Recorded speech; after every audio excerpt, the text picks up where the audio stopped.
Leonardo da Vinci had it. All great acts of genius began with the same consideration. Do not be constrained by your present reality. Because if we're constrained by a present reality, we're going, yeah, truth, academic school, work, yes, death, I'm out of here now. I'm going round and round and round and round. That's all you can do unless you cease to be constrained by your reality and break out of that circle and look elsewhere. When you can see through the illusion, you are the solution. Because then the illusion ceases to have power over you and your perception of self and reality.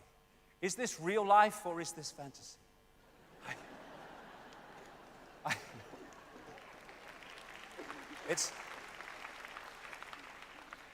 It is fantasy because it's all an illusion on a scale that we would beg a belief if we didn't see the evidence to back it up. But this is crucial. I'm going to be talking as the day goes on about how this world's manipulated and to what end. Deep, deep, deep in the rabbit hole. And when I started on this journey, it was a very lonely place. There were very few people walking on it anywhere in the world. Long time ago, 25 years. And there are now very large numbers of people. Fantastic, great, wonderful. Putting this information out about the manipulation, but on certain levels. I would just say to them that we're never going to, A, find the true nature of what's happening, or the answer to bringing it to an end, unless we appreciate the nature of reality itself, because at the inner core of those who are manipulating this world, they understand what reality is and thus how to manipulate it while they keep us in ignorance of that same information. Illusion comes from illusio, ludere, to play, to mock. And it plays and it mocks with us if we don't realize it's an illusion. And of course, it's all real. Consider that you see less than 1% of the electromagnetic spectrum and hear less than 1% of the acoustic spectrum. As you read this, you are traveling at 220 kilometers a second across the galaxy. 90% of your cells in your body carry their own microbial DNA and are not you. The atoms in your body are 99.9999% empty. I say 100% personally.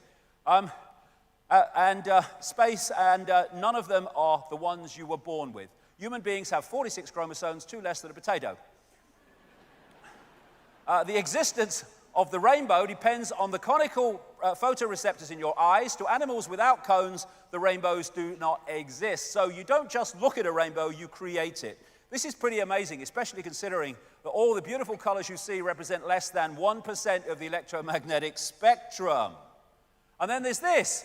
Every second, 11 million sensations crackle along the brain pathways. The brain is confronted with an alarming array of images, sounds, and smells, which it rigorously filters down until it's left with a manageable list of around 40 from 11 million. Thus, 40 sensations per second make up what we perceive as reality.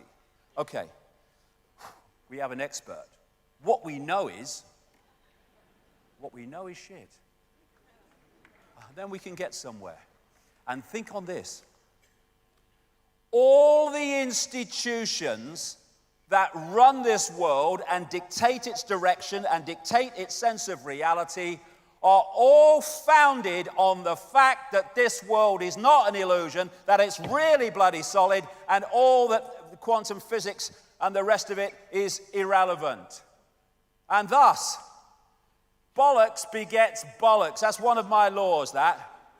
Bollocks begets bollocks. If you hit a piece of glass in the center with a hammer, it doesn't just smack where it hits. It goes off, distortions, inversions in every direction. And if the very basis that you found society on is a fundamental misunderstanding of reality itself, then that flaw, that fundamental flaw, must infest every area of human life. No wonder it's a bloody madhouse. Here you go. The bamboozle, establishment, science, education, media. Just sticking its head up its arse, thinking it knows it all. Reality is merely an illusion, albeit a persistent one. Albert Einstein. and there's a reason why it's persistent. I would suggest after 25 years of putting this together, we live in a virtual reality universe. And is that really so hard to imagine anymore when you see the scale of reality that we see in these video games and stuff now, and movies, where it looks increasingly like the very reality that we're decoding. Even faces, people are looking more and more like each other in virtual reality. Like this one. And they're now using virtual reality in burns units to change the dressings because the reality being piped to the eyes takes over, hijacks the brain's perception to the point where it doesn't feel the pain as it would normally. When you look at virtual reality in its developed sense, its more developed sense, they've got the gloves on, they've got the goggles on, and all that is doing is hacking in to the way the body decodes reality anyway, hacking in to the 5 senses. Technologically, going to be very, very significant as we go through section 2 today. And it can be so incredibly real. And all it is a fake reality being fed to us technologically. And it's an interactive, wireless cosmos that we are experiencing. You know, when you go out with a computer and they've got this Wi-Fi stuff every bloody where now. You're sitting in the middle of nowhere, in the middle of a town, wherever, and you sit there, and from the unseen, you are downloading or decoding onto that computer an entire global reality that can be picked up anywhere in the world that it's available. A wireless internet, and I call it the wireless cosmos, and the brain is massively part of the decoding system of this wireless cosmos. This is a projection or a simulation, if you like, of what Wi-Fi looks like in the unseen. And it's just information in an energetic form. And the computer tunes into that, decodes it onto the screen as the internet. We do not have empty space between us. We have energy. We have electromagnetic energy. And we have, in that energy, information. And from that, what I call the biological computer decodes that information into a sense of reality that we think is solid, but simply cannot be. I'll go deeper into this as we go through here. The base form of our reality is waveform, energetic waveform, which can carry extraordinary amounts of information. I call it the metaphysical universe. It's the universe from which this one that we see, or think we do, comes. So, you have the information field, the cosmic internet, if you like, and we decode it through from that, through the digital, I'll get into all this as we go along, through to what is an illusion of physicality called holographic. I'll come to that quite shortly. And now we have mainstream scientists saying this reality could be just a hologram, exactly what it is. And the most dense of things, rocks, mountains, however kind of they may be indestructible, they are at their base form an energetic information field. The more dense the energy, the lower the frequency, the denser and more solid the form appears to be. And Nikola Tesla, the genius from which so much came, one of the great scientific geniuses of modern times, who in effect gave us the electrical system. He gave us radar because it was stolen from him.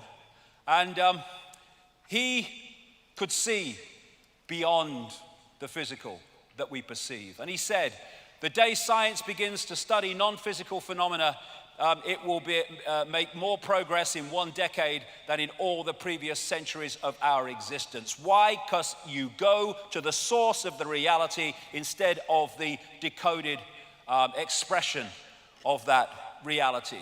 You go to the source, not the expression of the source. So we live in this cosmic internet.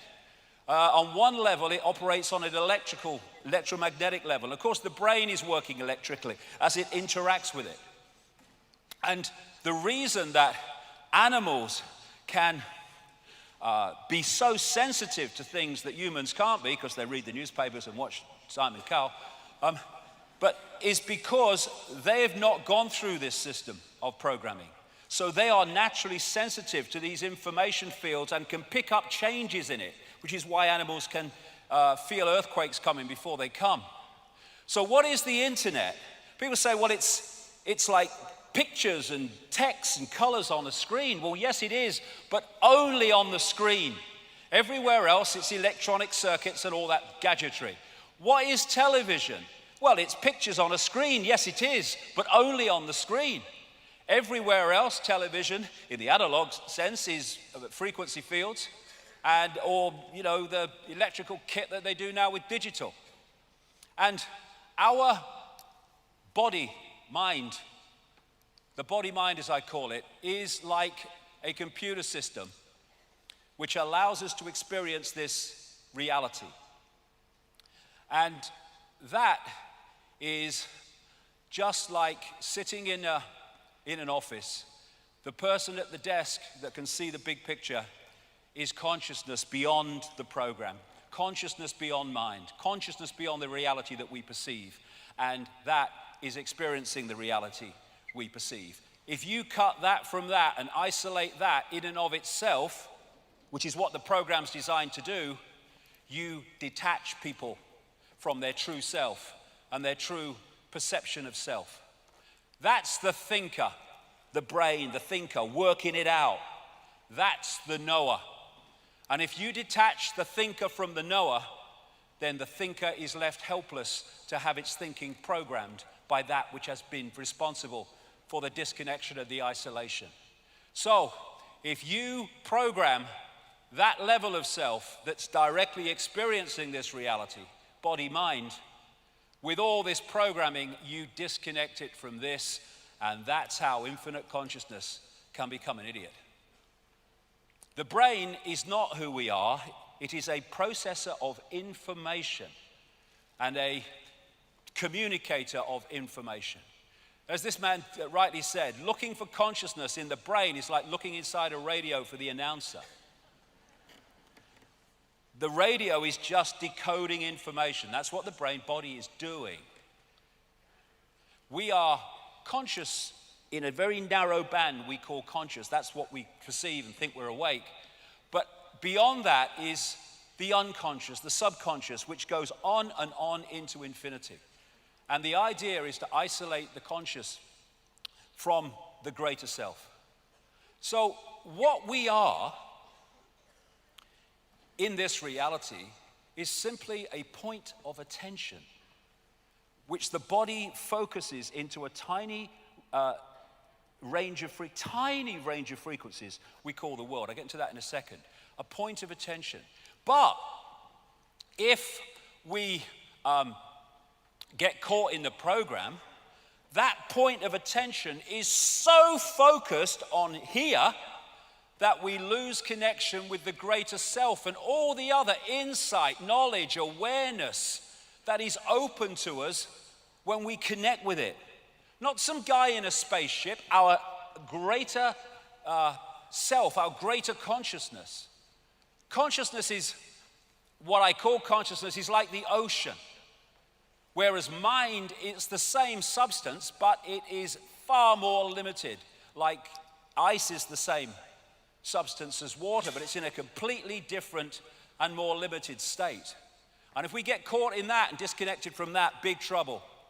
And when you look at the oceans, they say it's the South China Sea, they say it's the South Atlantic, the Indian Ocean, the North Atlantic. Same bloody water.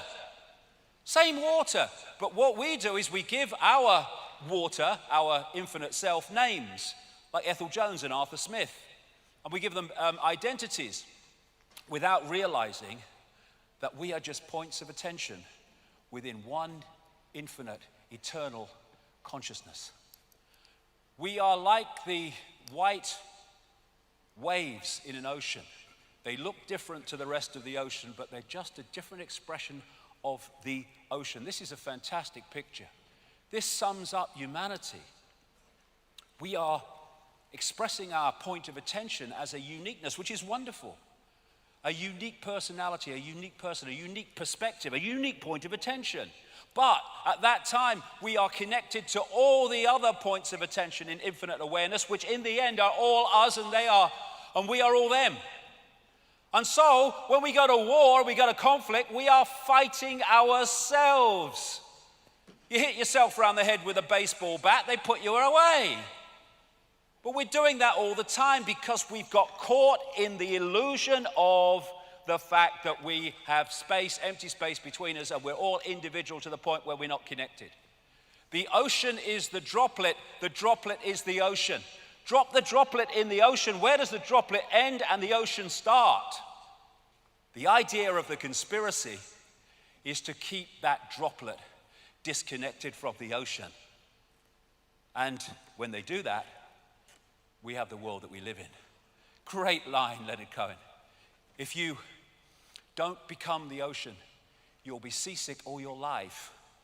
And so many people feel this ache, this sense of disconnection, this sense of longing that they can't put words to, because one part of them, one level of them knows that we're all one. Everything is all one. Leonardo da Vinci learned how to see, realize that everything connects to everything else. It's an ocean. We are a point of attention, but we are the ocean. My God, that's what we are. We're the freaking ocean of infinite consciousness.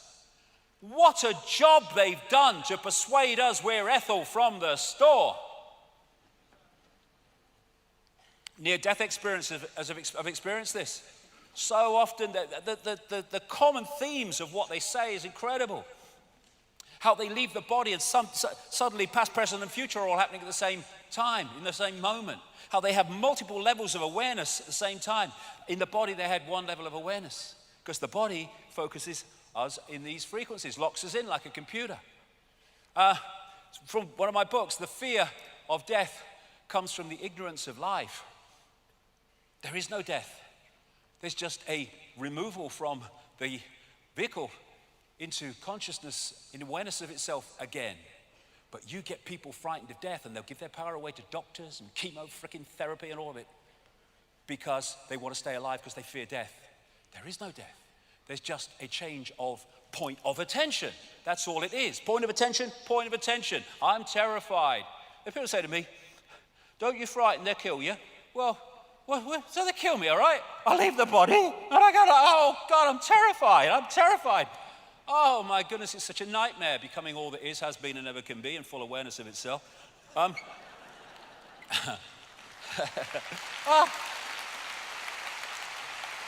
If the doors of perception were cleansed, everything would appear to man as it really is, infinite. This guy was, from the 18th century, William Blake. I mean, this is universal knowledge through history. So we have a visible universe, that which we can see and bring into some kind of form, and we have an invisible universe, which is everything else. And the visible universe is so tiny, it is funny. This is mainstream science. They talk about dark energy, dark matter. I see that slightly differently, but the principle's the same, what you can see and what you can't see.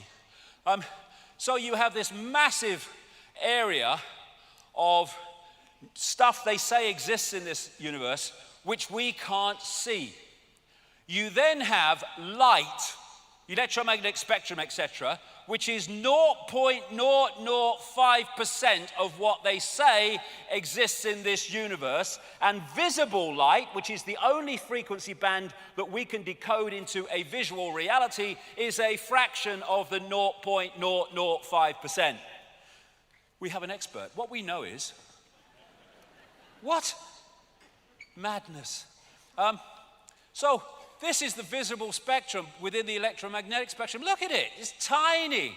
And that's all that we can see in what we call the world. You say to most people, can you see everything in the space you're looking at? Oh yeah, mate. You can't see that much of it. So we are in a frequency band. We call it the world, we call it reality, but there are other frequency bands interpenetrating this one, like radio stations and television stations, sharing the same space. And what you perceive is what you can decode, what you are decoding. And so through the body we perceive in a visual sense what the body can decode, which is this little band of frequencies. You go outside the body, now you're perceiving much greater frequencies, and thus your reality changes. If you wish to understand the universe, said Tesla, think of energy, frequency, and vibration. Exactly. So, our point of attention holds us in this reality unless we're open to consciousness. Because what happens is if you come into this reality, this visible light reality, and you hold that connection to consciousness beyond this reality, you have everything you need. You have the information coming through the senses to give you a fix on what's happening around you, but you have the big picture that's outside of this reality, that's not programmed by its perceptions and its sense of limitation, which can then feed you insight, inspiration, intuition, to give you insight beyond that which you are directly experiencing. But you get disconnected from that, big problem. You're now trying to get your entire fix on reality from the reality you are in. And if a network controls that reality and that information that's coming at you, they are going to program your sense of reality for life. What time is Simon Cowell on? All that stuff. So, most people, and it is changing, hallelujah, brother and sister, but it's still the vast majority are caught in the program which they think is real and they think is all there is to see. And so in this world, there are people in the program who are only getting that sense of reality, and then there are people who've opened their minds and opened their hearts, can come to that big time, who are accessing another sense of reality, and these people call these people mad and crazy and dangerous. Yes, they are. They're dangerous to the prevailing program. So what is the universe? It is information. And what is the universe? It is information decoding information. When you put a disk in a computer, it's information. The computer is information. It decodes the information. One part of information is encoded to be decoded. One information source is encoded to decode. And that's exactly how our reality works, except the body is decoding and also encoding. So we have what I call the body computer, a biological computer. Biological in the sense that instead of like a desktop computer, you put information in and you press enter, and as programmed it responds. A biological computer has the ability to assess information and make decisions about it, which is what the immune system is doing all the time, 24/7, without any input from us. So the reason that they're able now to connect the brain directly to computers is because they're connecting two computers, one fantastically more advanced than the other, but still basically two computers. And form is in formation. Our base state is awareness. Doesn't have form, it's just awareness. But we come into the realms of form, and form is created from information. And so if you look at the body, it's just like a computer in its basic sense. You know, when a computer don't work anymore, won't switch on, what do you say? My computer's dead. It goes into sleep mode to save energy. It has an antivirus system. That's our immune system. Best antivirus system ever. The brain is the central processing unit. And then you have DNA, which is basically the hard drive. And the senses are decoding systems, decoding information into a form that the brain can decode.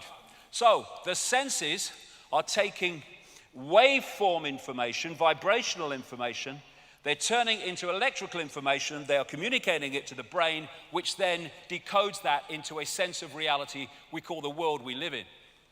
So the world that we think we're living in exists there. And worth thinking on this. If you can manipulate the sense of reality of that and the way that decodes that information, you are dictating the experienced reality of the target population. And that's what's happening all the time. And when we realize that, we can stop it happening, which is the whole point of me doing it and standing here, really. So you look at the motherboard of the body. That is the system of meridian lines of energy used in acupuncture, which take information around the body. You know, when information is passing around the computer too slowly, things start to malfunction. And what do we say? My computer's so slow today. Yes, because the information is not passing around at optimum level. When the information is not passing around these chakra systems and meridian line systems, then the computer malfunctions. We call it dis-ease, disharmony. And so what acupuncture is doing, okay, you know, dogma bloody Dawkins, acupuncture load of rubbish. No, mate, you just don't understand what reality is. Perfectly logical. What the acupuncturist is doing is using these needles and other techniques to make sure the flow of energy, information around the meridian system is optimum. This is why in ancient China they used to pay the acupuncturist when they were well, but not when they were ill, because his job was to make sure they never got ill. Another thing, for people who are skeptical of this stuff, people say, you know, you see this in the media, he's saying you put a needle in your toe and you cure a headache. That's crazy. Well, it's not crazy, it's perfectly logical. If the problem with the head is that one of these meridian lines of information is blocked in the toe that goes through the head, then it's no good putting it in the head if the blockage is not in the head. You put it in the toe and that clears the meridian, which takes away the pain from the head. It's very simple. The brain is dark but sees light. How is that possible? How can my brain be totally dark and I see this light? Because that light in its prime form, like everything else, is just an information source. And I'm decoding that information source in here into the visual reality of light, because that's what the information contains. Thus, that's what it manifests when I decode it. A real great open-minded man, you might call him some kind of mystic kind of man, the late Alan Watts. He really kind of had a lot of good things to say. And he said this: without the brain, the world is devoid of light, heat, weight, solidity, motion, space, time, or any other imaginable feature. All these phenomena are interactions of transactions of vibrations with a certain arrangement of neurons. We have an expert. What we know is. So, this is right. There is no spoon. It's not the spoon that bends, it is only yourself. Because that spoon only exists in that form when you decode it from energetic information. People say it can't be done. I've seen it done. People walking across fantastically hot coals that should burn their feet off. But it doesn't. Why? Because if they go through the coals with the perception, here we go again, that they'll get burned because that perception will lead to the decoding of the perception. Call an ambulance. But when you go into another level of consciousness that is not decoding reality like that, you walk through coals and not get burnt, because an illusion can only burn an illusion if you think it's real. God, this world is so fantastic, and we live such a fraction of it. Information is encoded in what we call light. White light contains all the colors of the spectrum. Isaac Newton called the rainbow a spectrum because out of the Latin word for apparition or phantom, that's where we get the word spectre from. And colors are frequencies. Illusion, colors are frequencies. They're just different frequencies, and when we decode them, we see that color. And we think those flowers are red and Yellow, they're not. Nothing has any color. The color is decided in our perception of it by whether it reflects certain frequencies or whether it absorbs certain frequencies. We're only seeing light that reflects. Thus, we're only seeing that color which is reflected by the object. Therefore, it seems to be that color. This is the scale of the illusion that we think is real. And even, some of these various things that you come across in science, hydrogen and carbon and nitrogen, you break them down on one level and they look like barcodes, because this is a virtual reality universe. And light radiation is information, and the frequency or wavelength vibration is its delivery system. The information dictates the frequency. So, I'm delivering information. I love you, and I mean it. That's the frequency. I hate you, and I mean it. That's the frequency. And thus, the information is being delivered, and as it's being delivered, it travels through light on a particular frequency relating to its nature. And so, the more hate we put out into the world, the more hateful world we have as we interact with the virtual reality universe, because we post information and we receive information. And this is why music, vibration, has such an impact upon us. Oh, God, I'm hoping in my heart sings to that music. Oh, shut that bloody stuff off, it's horrible. It depends whether we're syncing with the frequency or whether we're not. This is why chants are so used and dance, which creates vibration, by Native Americans and people of the East and others, because they understand that you can impact upon reality by impacting upon the frequency of the space that you're dealing with. And this is really, I think, one of those whoa moments. As the frequency increases, the amount of energy carried by the wave also increases in proportion to the frequency. So, when you open your mind and open your heart, your frequency goes up. Provable fact, measurable. As your frequency goes up, you're now being able to hold and access more and more and more information. And thus you become more aware, more knowledgeable, more insightful, more intuitive. And what the system wants is to push us down the other way, so we watch Simon Cowell. So what we're doing is decoding information into this reality. This reality is a shared reality, but it's a decoded reality. And it's operating in our heads, decoding information. And how we decode it depends upon our perceptions of reality. So this Matrix scene is absolutely spot on. This isn't real. What is real? How do you define real? If you're talking about what you can feel, what you can smell, taste, and see, then real is simply electrical signals interpreted by your brain. Now, you manipulate the way the brain interprets those signals, gotcha. And that's what's happening. And bollocks begets bollocks. Because once you are operating in a society that doesn't take in the very nature of reality, you're in a flawed society all the way through. Now, this is an example of how information is carried by everything and how we impact upon information as we interact with this virtual reality universe. Sad to say, I'm sure he's not sad where he is now, but I'm sad that he's gone.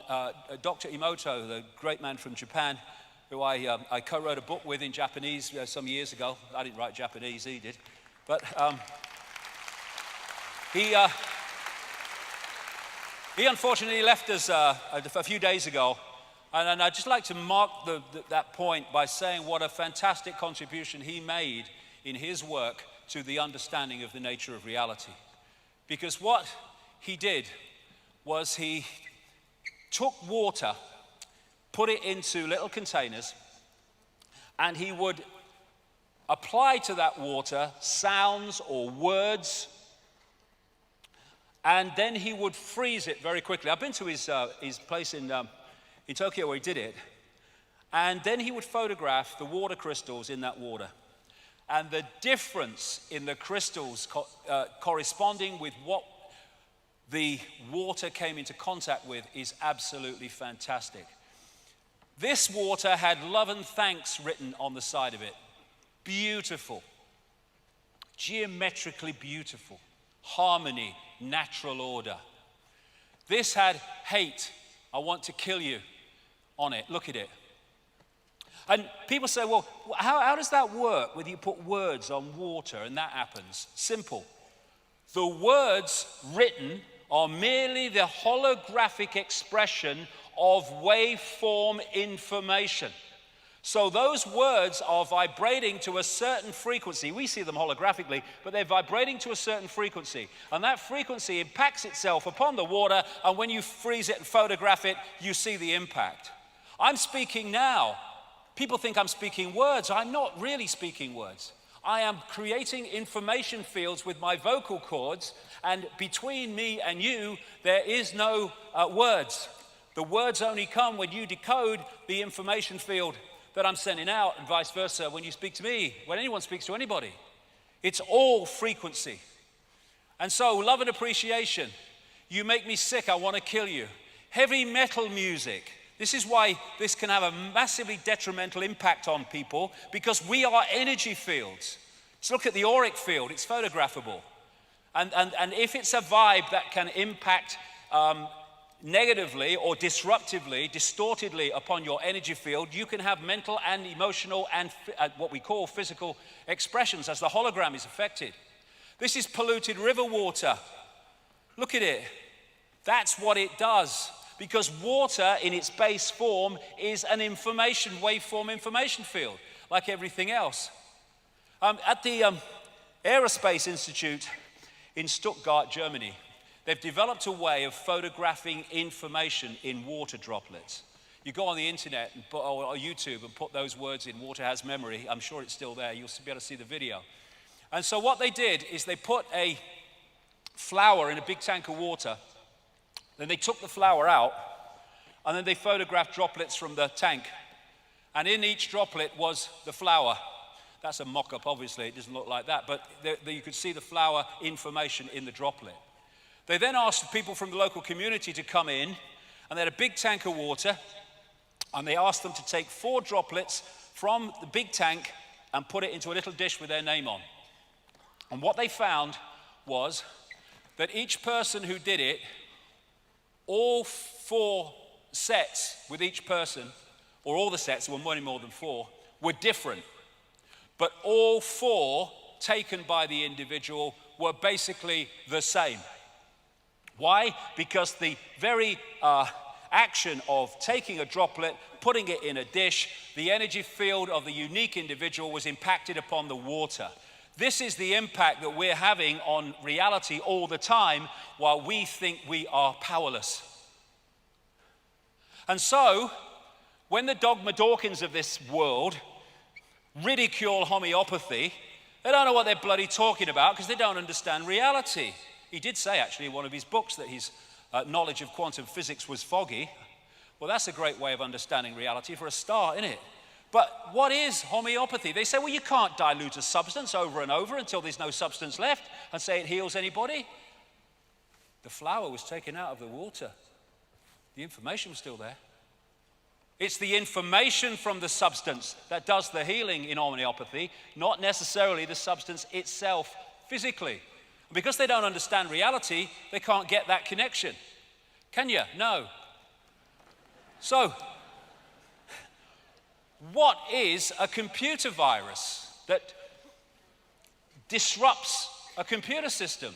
It's rogue information, and that's what this is. It's rogue information. Pollution at its base wave form is just a distorted energetic information field which distorts that which it comes into contact with, which manifests in the hologram as toxic water and toxic waste. Same with the stuff in sweets and bloody soda things that children eat on a massive scale. Of course, it's going to destabilize them mentally and emotionally because it's distorted information which distorts the workings of the brain. And this is a big one, another one. This is a target too. I'll get that to why it's not why it's a target, but how it's a target later on. The pineal gland in the brain. It's known as the mind's eye. Part of this so-called third eye, and it's not so-called, which takes us to other levels of reality and other levels of perception. And René Descartes, the French philosopher and mathematician, talks about the pineal gland being the seat of the soul. It's not the seat of the soul, it's the way we massively interact with this cosmic internet. Interestingly, when you look at the pineal gland, which is a bit like a pine cone, and other parts that relate to it, it's kind of very much like the Eye of Horus or the Eye of Ra in Egyptian belief. And it's so vital to the way that we manipulate but decode reality, and can be manipulated to decode the reality that the system wants. So this is in the Vatican, a pine cone. This is a calcified pineal gland, because what has calcified it? Fluoride in the water. Fluoride in the water calcifies the pineal gland, which is massively important in the way we decode reality. Coincidence? Not a bloody chance. So this pine cone theme has been used in culture after culture to symbolize the pineal gland, because they knew its massive importance, the all-seeing eye on their level of how we decode reality. And people say, well, a little pineal gland, how can you decode a whole reality like that? Well, as I've been telling people for years, size doesn't matter, right? Look at it. You've got this little thing here, you stick it in a computer, and from this little thing, you can pull down an entire global reality called the World Wide Web. And the pineal gland has the same rods and cones found in the eyes are found in the pineal gland, because it is part of this other level of sight. And we think that what's happening is the world is coming this way. It's not. It's not. The world is going that way. We are decoding information, and the projection of what we perceive to be our reality is coming from within us, the other way around. So when we have this universal kind of belief through the ages, where people say, everything is within you, the world is within you. Yes, it is. And the world that we experience is dictated by the world that's within us, our perceptions, our attitudes, our belief systems. This is Anita Moorjani, wrote a book called Dying to Be Me, all about near-death experiences. And she said, I believe that the greatest truths of the universe, she had a near-death experience, don't lie outside in the study of the stars and the planets. They lie deep within us, in the magnificence of our heart, mind, and soul. Until we understand what is within, we can't understand what is without. Because what is without is a projection of what is within. And manipulating what is within to manipulate what we experience apparently without is the whole basis of the conspiracy. So we can decode reality and it can be beautiful. Or we can decode reality and it can be war and conflict. It's our choice based on our perception. And the pineal gland is crystalline.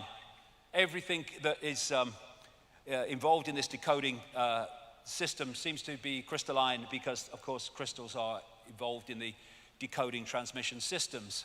The membrane of every cell, and we have trillions and trillions of them, tens of trillions of them, is a liquid crystal. And so we are taking reality out of the cosmic internet, which is all around us all the time, just like the wireless internet. DNA is crystalline, and it is a receiver, transmitter of information. Here we go. It's not just the pineal gland. It's not just the brain. This is from an article about DNA. From the characteristic form of this giant molecule, a wound double helix, the DNA represents an ideal electromagnetic antenna. Electromagnetic antenna, exactly what it's decoding. On one hand, it is elongated and thus a blade which can take up very well electrical pulses. On the other hand, seen from above, it has the form of a ring and thus is a very magnetical antenna. And from an article in the San Francisco Chronicle, DNA is a universal software code. From bacteria to humans, the basic instructions for life are written with the same language. It's a software code because we are interacting with a virtual reality universe. And this is DNA, A, G, C, and T. How these substances, these codes, shall we call them, are in relation to each other, decides if you're a human or a virus. And now they're actually creating synthetic cells using computers because it's a virtual reality universe. So human is a software program. It's a means of experiencing a particular kind of experience within a particular kind of reality. Men and women, it's a software program. What we are is infinite awareness. All that is, has been, and ever can be. We are men, we are women, we are everything in between. We are everything that exists. It's just a point of attention. And the nature of the vehicle focuses the point of attention. I am a man, I am a woman, I am black, I am white. This is why racism is so freaking insane. Insane.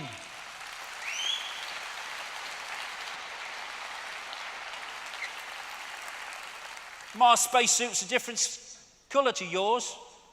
Oh, so what?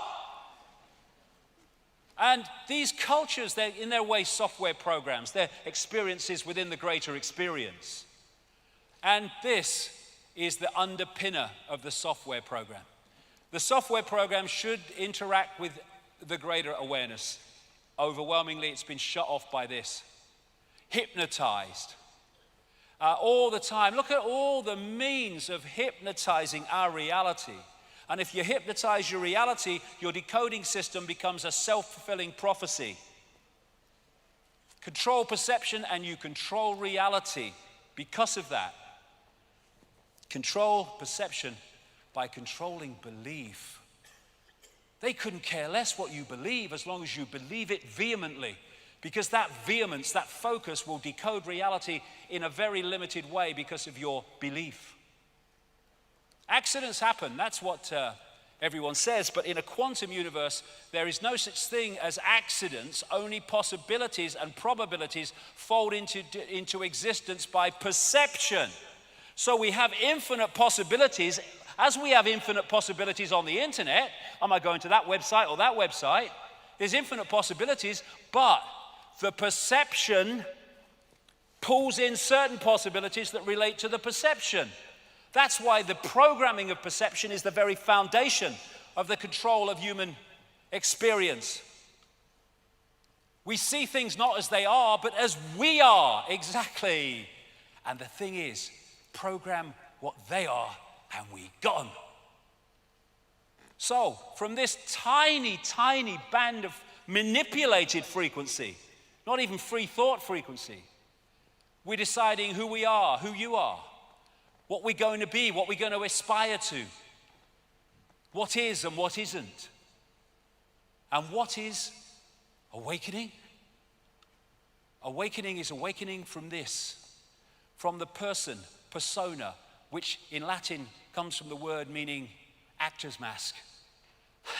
And that's what the persona is, an actor's mask, a facade that gives us a sense of false self-identity.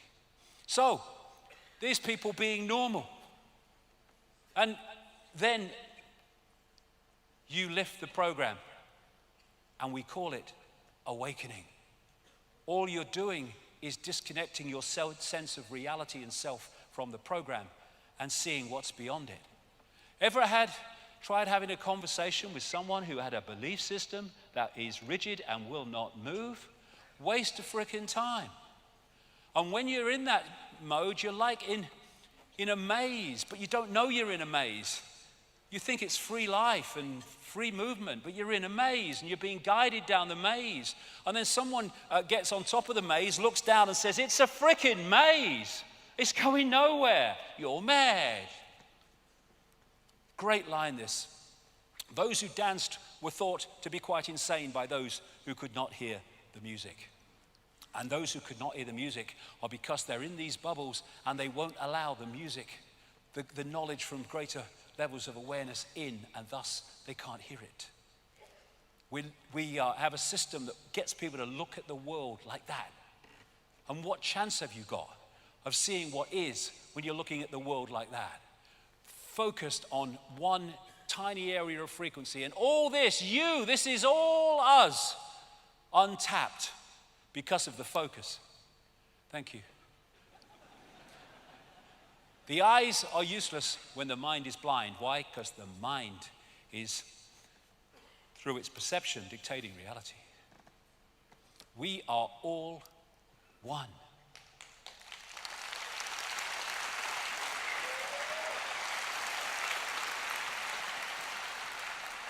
That is what they don't want us to suss.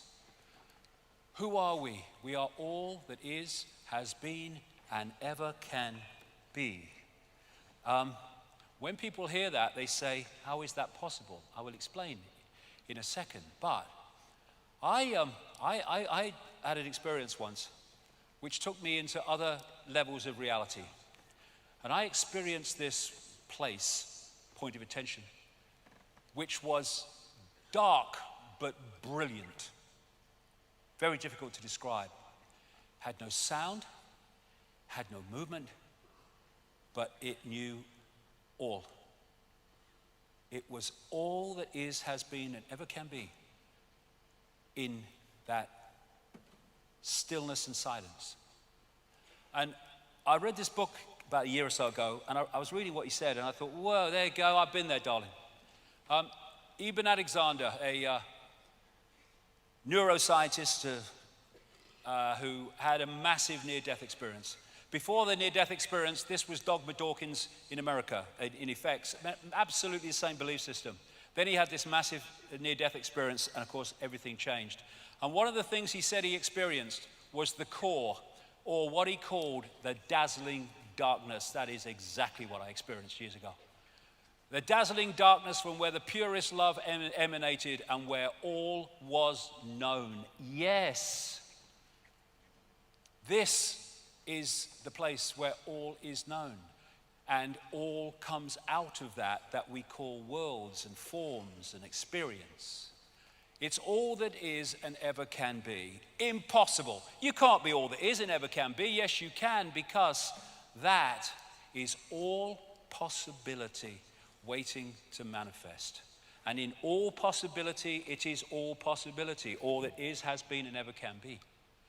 It's all potential waiting to be made manifest. It is everywhere and nowhere. Can't be everywhere and nowhere. Within all potential and all possibility, you have to be able to be everywhere and nowhere. And everything and nothing. You can't be everything and nothing. You have to be within all possibility. And then we get the nothing, the no thing. People are so caught in the five senses that they believe that if you can't see it, touch it, hear it, and taste it, then it can't exist. If there's no movement, it can't exist. When they're just one or two possibilities pulled out of all possibility. All possibility is stillness and it is silence. This is why you can read all the books you like and all whatever you want to do with your voice and whatever. But you go into a state of meditative silence and you get inspiration that you'll get in no way from words, because you're going into that all that is state. And this is Nikola Tesla, a mainstream scientist, yes, in the strict sense, but way beyond that, because he was aware of that which is beyond the so-called physical. My brain is only a receiver. In the universe, there is a core from which we obtain knowledge, strength, and inspiration. I have not penetrated the secrets of this core, but I know it exists. He's talking about the same thing. So from this all possibility, these worlds are created by thought, by imagination, and they're all illusions in terms of physicality. So, what do you mean the world isn't solid? It certainly bloody looks solid, and we experience it as solid. But it can't be, for a start, because they tell us that this reality is made of atoms. Atoms have no solidity, and thus they cannot a physical solid world make. And as someone said, if you take the nucleus of the atom, it is, in relation to the size of the atom, about the size of a 10-cent piece. All the rest is empty space. And if you go into that deep enough, you'll find that is too. How can that make a solid world? What we call atoms and all these other things they talk about in science is the decoding system. When you put information in a waveform sense into a computer and the computer decodes it, there are certain stages of that decoding before it becomes that on the screen, this world. And science is so focused on the twigs and can't see the forest that it takes every twig in isolation. It doesn't realize it's part of one seamless decoding system. And so we are decoding from the waveform through the digital, I'll get to the digital in a minute, through to the holographic, illusory, physical.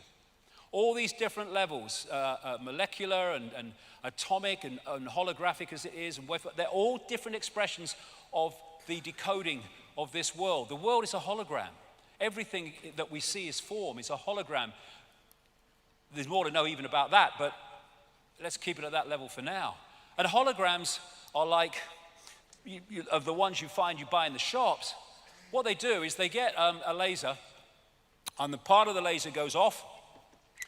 It's a photographic print. Another part of the laser, in waveform, photographs the object, and then hits the part of the laser that came straight onto the film. And that collision creates what they call an interference pattern. What is an interference pattern in a hologram? It's waveform information. Looks like a fingerprint. I don't think it's an accident either. And then, well, what is it? It's just waveform. But then you fire a laser at it, and amazing things happen. And what you are looking at is basically the same principle as dropping two stones in a pond, and they start a wave reaction.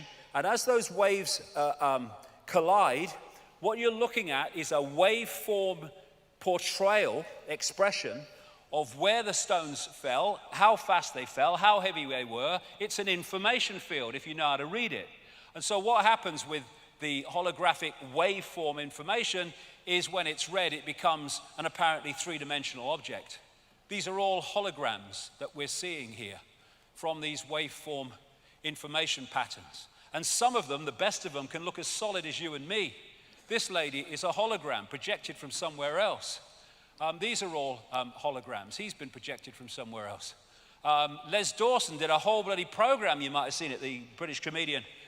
Even though he's no longer with us, great man as he was, he did a whole program as a hologram.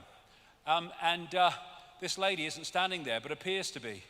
And so what we're doing is taking this waveform information, that the cosmic internet, and turning it into a holographic reality. And now, mainstream science is starting to see that this is something they need to explore. You are a hologram projected from the edge of the universe. New Scientist, one of the main scientist magazines in Britain. Scientific American, are you a hologram? Quantum physics says the entire universe might be.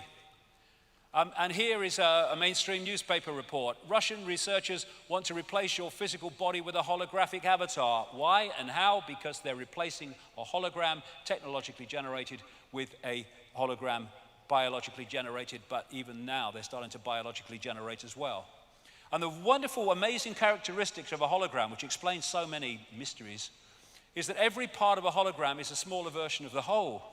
So when you get one of those holographic prints of a picture in waveform, and you cut it into 4, and you fire the laser at each one, you don't get a quarter of the picture, you get a quarter-size version of the whole picture.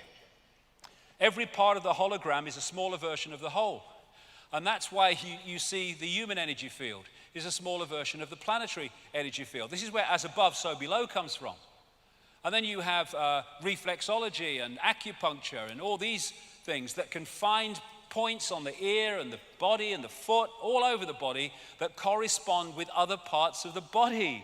It's because they are holographic and therefore smaller versions of the whole. You might have seen people who've photographed things with their hands, where they've in various experiments that have been done. Not when I say photograph things, they've seen things with their hand. They've not seen them as clearly as with their eyes, but they've seen them. Now that is possible, although science says it's impossible. It's possible because there are sight senses in the hand, because it's a hologram, therefore all the senses are in the hand, just not as sharp as the main sense, in this case eyes. The palm reading is all part of the hologram because the whole body is in the hand. And this is why the brain cells and the universe mirror each other. So there are scientists over the years who have said that this reality as we experience it only exists when we observe it. I would take that a stage further and say we only see it in this form when we decode it. And the act of observation is the act of decoding.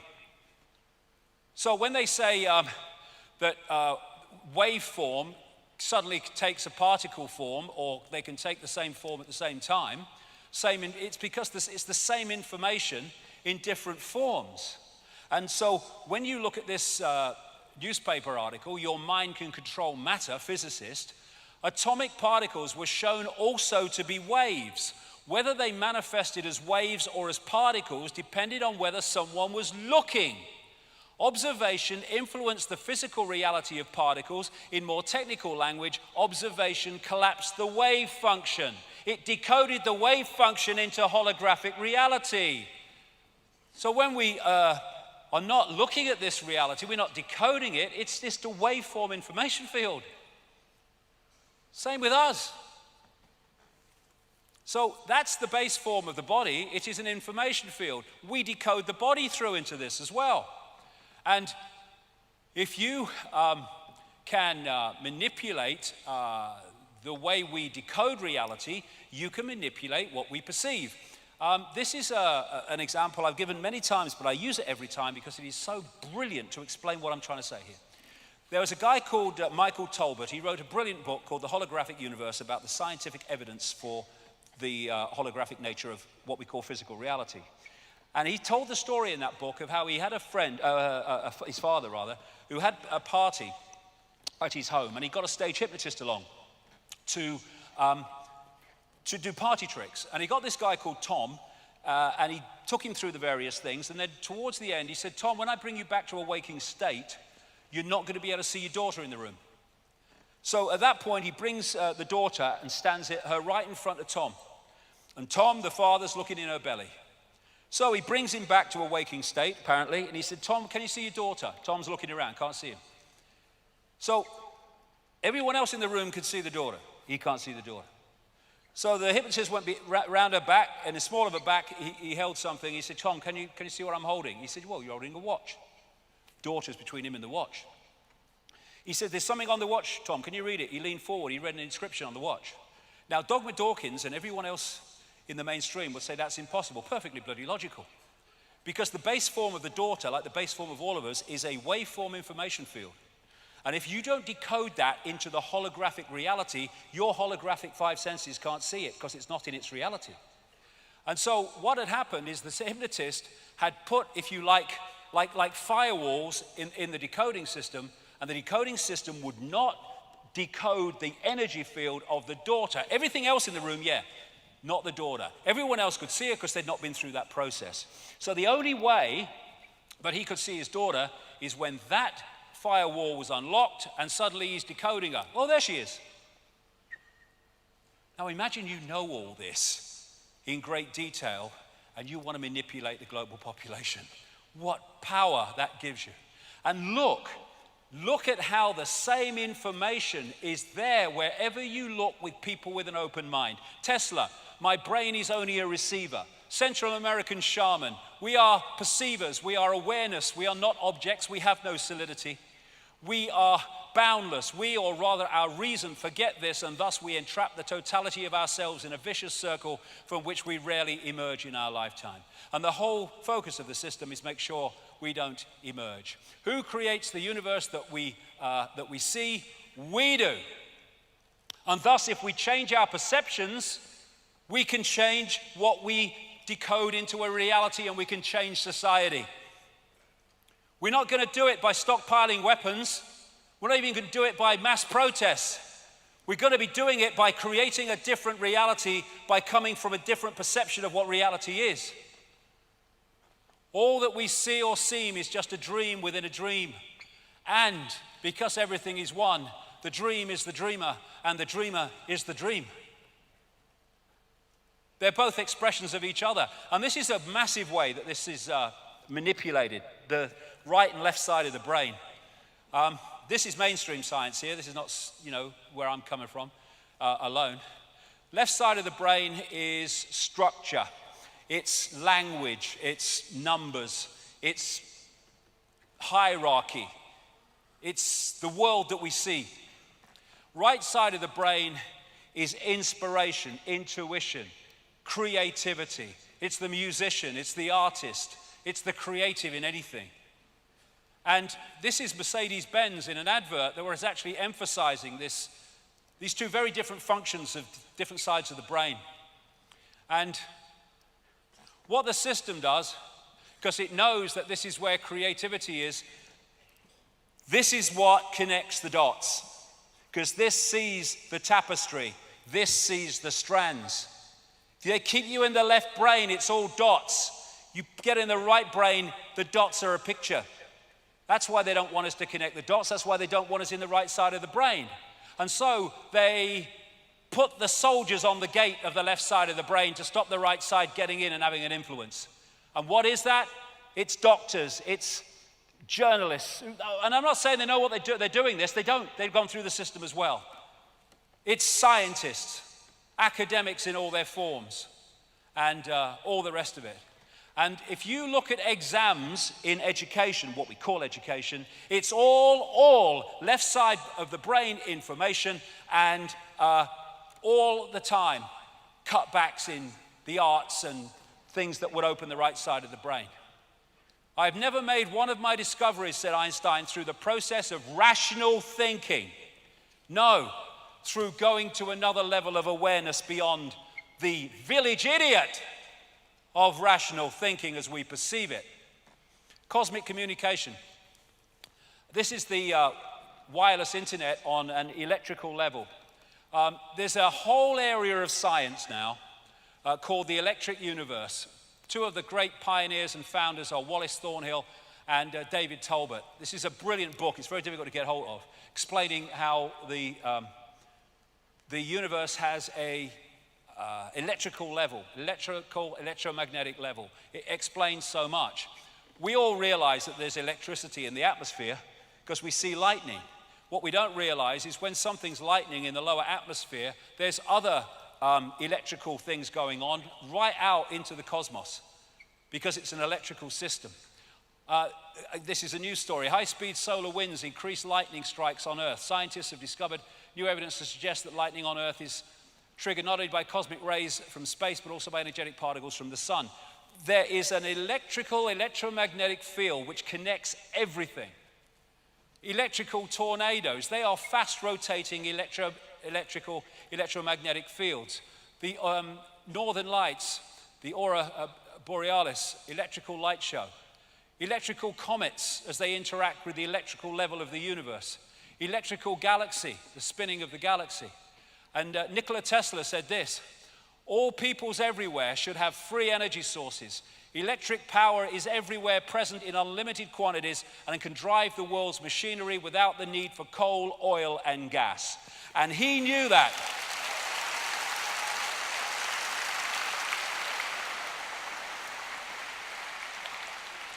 He knew that, and he died penniless in a hotel room in New York in 1943. And who are the forces that are suppressing this knowledge? The very sources that are telling you we must deindustrialize because of global bloody warming. That's a load of bollocks anyway. Scam.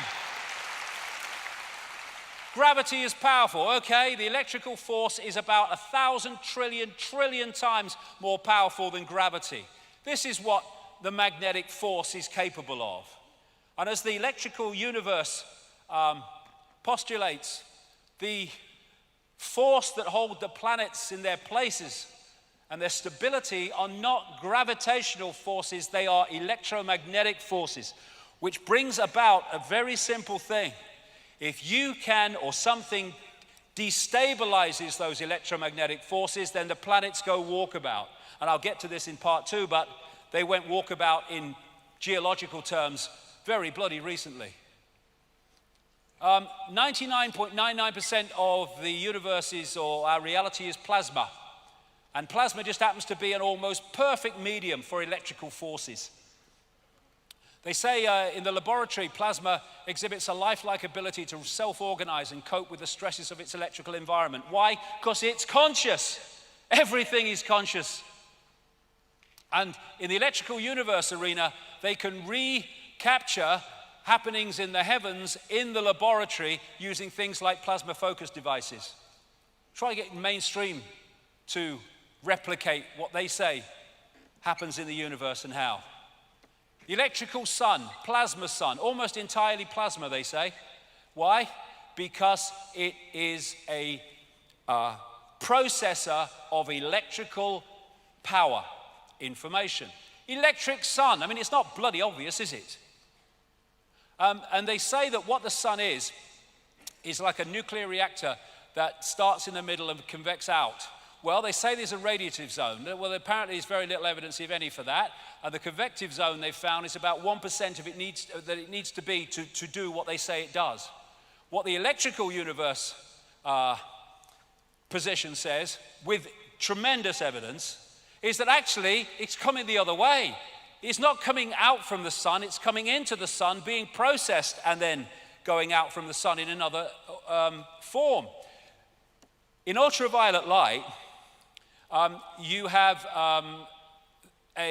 what they call a torus, or like a donut around the sun, well out, and it is a collector of electrical power. And what happens is, as that electrical power builds up and builds up, just like lightning is a release of too much electricity in the atmosphere, so there are massive releases of electrical power from this torus, and they head for the sun, and they bang into the sun, create massive holes that we call sunspots. According to the electric universe, sunspots are not going that way and banging outwards, they're coming this way and banging outwards. And here's another kind of thing that supports where the power is really coming from. On the surface of the sun, it's about 5,000 degrees Kelvin, that heat measurement called Kelvin.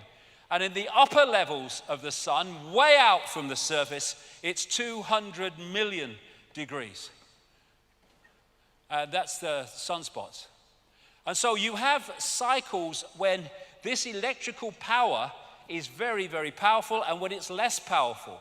And that is what creates the sun cycle, when there's more power coming from the sun and then there's less power. Another great thing that explains another thing is when plasma has a electrical force or electrical state of a certain kind, and it meets plasma with an electrical state of another kind, the plasma automatically creates a barrier between the two. They're called Langmuir sheaths, after Irving Langmuir, who discovered them. And that's why we have these energy fields around planets. And we, in our electromagnetic level, and the planets are interacting with this electrical force, which is delivering, again, information within the cosmic internet. And again, you've got the brain cell and the universe. So this starts to explain this. Astrology. What we call planets and stars are, in their base form, waveform information fields. And as they move through the greater cosmic internet, they are impacting upon it in terms of changed information. They're changing its nature. And when these planets move into certain situations in relation to each other, the impact becomes even greater. And so where the planets are dictates the nature of the energy field. And when we come into this reality, we pick up the energy field at that point in the cycle. And so we pick up a different energy field to someone else. And we interact with the energy field as we go through our life, therefore, in a different way compared with someone else who comes into the cycle at a different point. And that's what we call astrology. And in its deep scientific level, it is a science. Not in the, local newspaper with a little one paragraph, but at its deep level, it is a science. In the right hands, everything in the right hands. And because we live in a hologram, this is a smaller version of the universe, a smaller version of everything we perceive to be above it. Now, time and space are great creators of illusion, and that's what they are, illusions. Far away, we see stars, we say they're billions of light years away. Hold on. In that form, they exist. When we decode them here, they're centimeters away, in effect. And it's just, again, waveform into hologram. Space, illusion. Communicating, they say, particles can communicate billions of miles apart. How? Because the billions of miles are illusion. It's one energy field reacting to itself instantly because it's one energetic field. And, when you look at time and space, when you put a computer game into a computer, all the information is on one disk at the same time, right from the start to the end. But you put it in the computer, and that plays that out scene by scene. And as the scenes pass, you perceive that as the passage of time. And as you look at the screen and its depth and its perspective, you see that as space. But all it is information on a disk being decoded into that form by the computer. And it's the same with a DVD. Your perception of time when you're watching a DVD only is dictated by where you are in the DVD. So when you're watching here, your past is there and your future is there. When you're watching there, your past is there, your future is there. And yet, it's only dictated by that part of the information field that you are decoding at that time. There is only the now, that which is all. There is no time and space within that dazzling darkness. It's illusion. It's a perception of time that we have. And this is a great line. The present moment is the only moment available to us, and it is the door to all other moments. Why? Because there is only that moment. And the more we get pulled into the future, fear, more we get pulled into the past, regret, we're getting pulled out of the now into some illusory past and future. And what the left brain does is it takes information in that now, and it puts it in a sequence. And that sequence appears to us to be the passage of time. We're back to the DVD. Einstein said, when you are courting a nice girl, an hour seems like a second. When you sit on a red hot cinder, a second seems like an hour. That's relativity. Relativity is what? Your perception of how you decode reality. Time doesn't exist, clocks exist. Time is just an agreed upon construct. We have taken distance, one rotation of the earth and one orbit of the sun, and divided it up into segments, then given those segments labels. Why it has its uses, it's been programmed to live our lives by this construct as if it was real. We have confused our sharing construct with something that is tangible, and thus we have become its slave.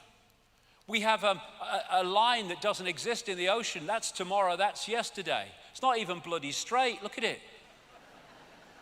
And yet time controls ours. This is another newspaper article. Prison of the mind. Prisoners could serve 1,000-year sentence in 8 hours. Future biotechnology could be used to trick a prisoner's mind into thinking they've served a 1,000-year sentence, a group of scientists have said. Why? Because it's all an illusion. University in London has done a study on time and found that when great sports people are playing, they go into another relationship with time where they decode it to be slower than the rest of us do. That's why, we see balls going across a tennis court and you think, how did he get that back? But he's not seeing it in the same speed we are. I experienced this myself when I was in sport on one occasion. And so you have these, people from the so-called past which seem to be ahead of their time, like Da Vinci and Giordano Bruno, and all those things that Da Vinci came up with 500 years before they were shown to work. And people say they were hundreds of years ahead of their time. They weren't. They were beyond time. They were able to access that level of awareness beyond the program, thus beyond time and space, and that's where they got that knowledge. It doesn't matter if it's the Stone Age here or now. If you access that awareness, you can get that inspiration. The power of the heart, love, intuition, and intelligence. we've got this chakra system, this vortex system. This is the key one, the master one, which relates to the physical heart. And throughout history, the heart has been said to be the center of human power, and it is. The Heart Math Institute in the United States has done massive research on the true nature of the heart, both the physical heart and the energetic heart, same thing in the end. It's the body's most powerful electromagnetic field projected from the heart. The brain obeys the heart. More nerves go from the heart to the brain than go the other way. And the heart has brain cells because it is a massive form of intelligence. Thinking intelligence, innate intelligence. Knowing intelligence, thinking intelligence. Programmed intelligence, see through the program intelligence. And this is what they say. There is also new data suggesting that the heart's field is directly involved in the intuitive perception through its coupling to an energetic information field outside the bounds of time and space. And that's why you get intuition that knows far more than this thinks it knows, because you're accessing a much higher level of awareness when you come from that point. Open your heart and connect with all that is. Thinking, knowing. And that's why they want to shut the heart down through fear, through anxiety, through depression, through worry. So we don't use that access to the great forever. The research at the Heart Math Institute says that when the heart, the brain, and the central nervous system are in harmony, the person moves to a higher level of awareness. When they are not in harmony, they have a distorted resonance, incoherence as they call it, then you're not in that higher state of awareness. And this is the heart rhythm of someone in a state of appreciation. This is a heart rhythm in someone in a state of frustration. Coherence, incoherence. And look at the frickin' world. It's structured to constantly put us in states of low vibrational emotion and fear and anxiety and frustration. And in doing so, it takes us out of the true self and into the fake self.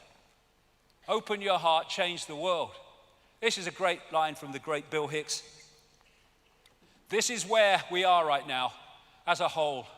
No one is left out of the loop. We are experiencing a reality based on a thin veneer of lies and illusions. A world where greed is our God and wisdom is a sin. Where division is key and unity is fantasy. Where the ego-driven cleverness of the mind is praised rather than the intelligence of the heart. Absolutely right.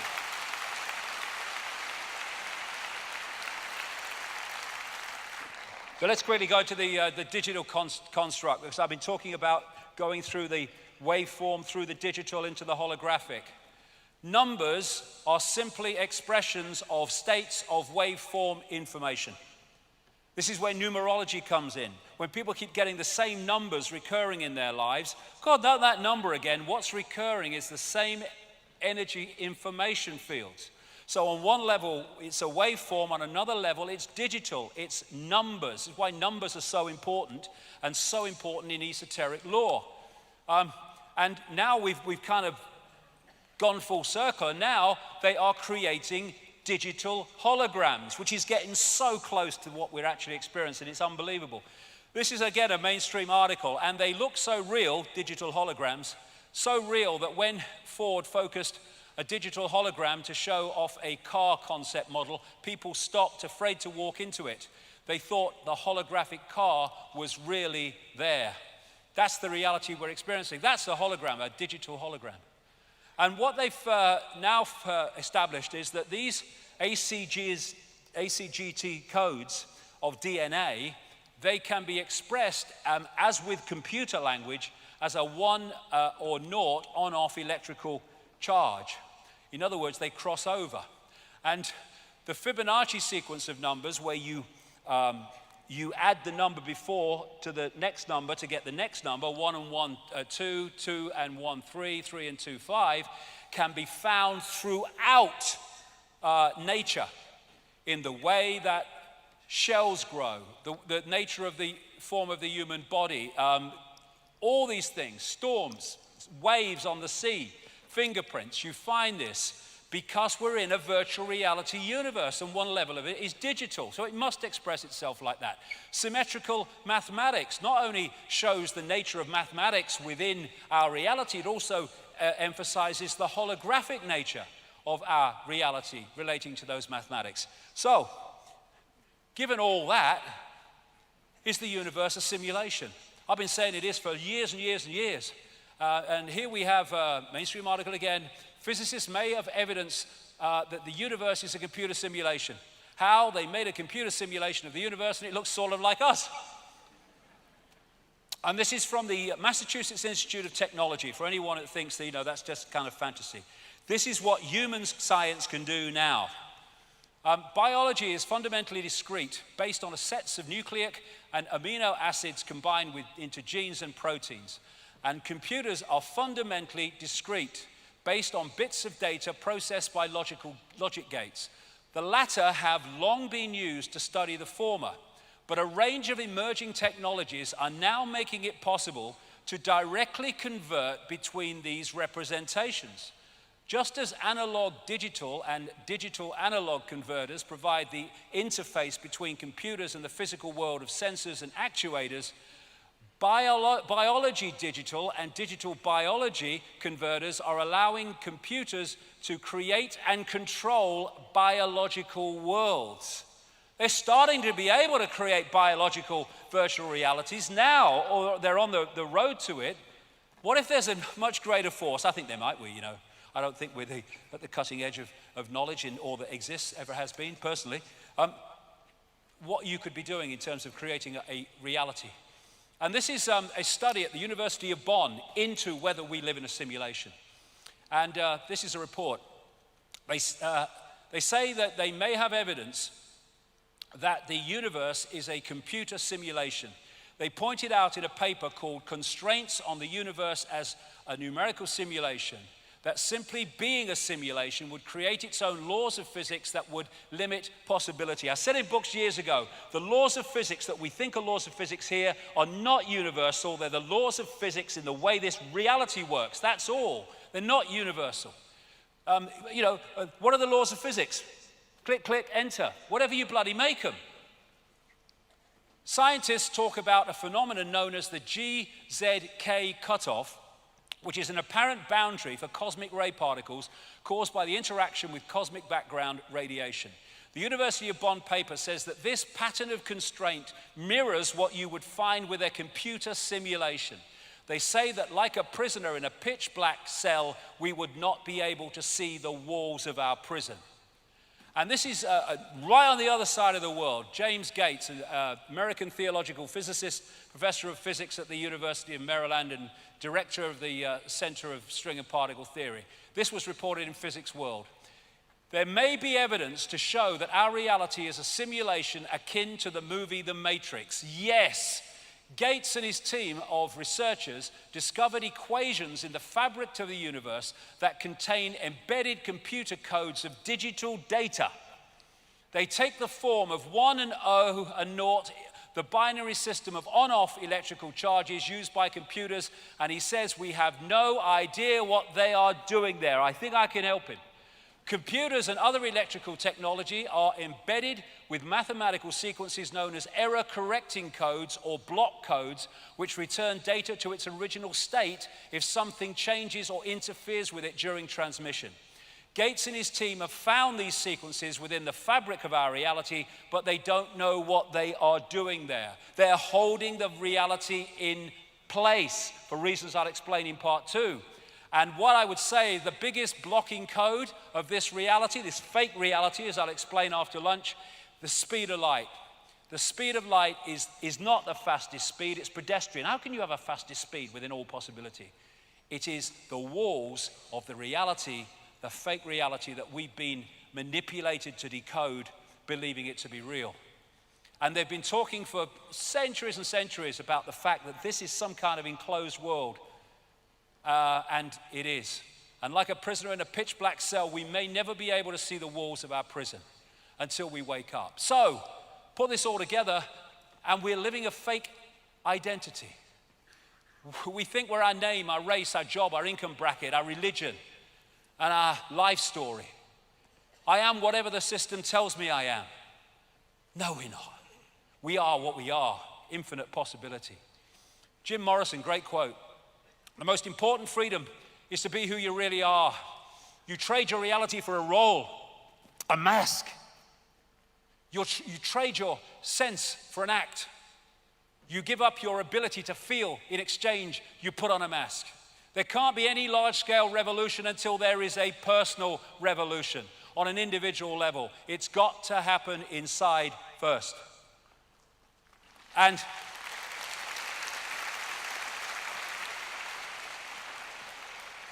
so we need to stop living the lie and start living the truth of who we really are. We are infinite awareness. We are not humans. That is our experience. We are infinite awareness having that experience.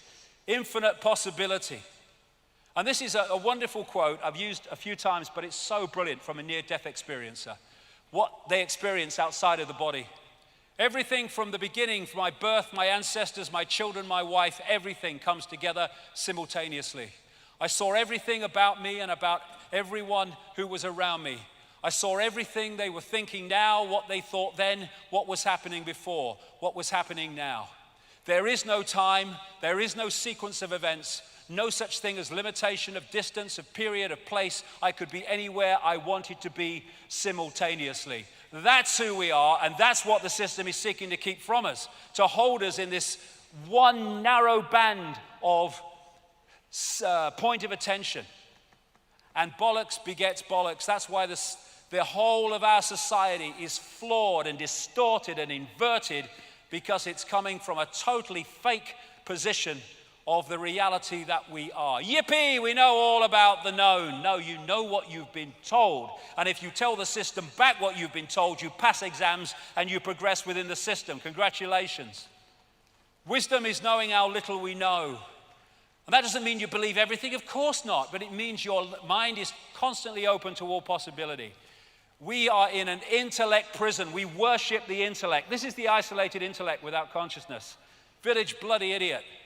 That's the intellect.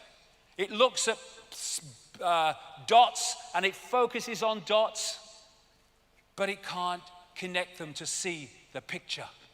And so, this is why infinite awareness, all that has been, ever can be, has been reduced to this. And the world that we live in has been reduced to that through delusion, the delusion of illusion, and why we ridicule and we kill and despise those that can see beyond the program. You are the universe, but society teaches limitation.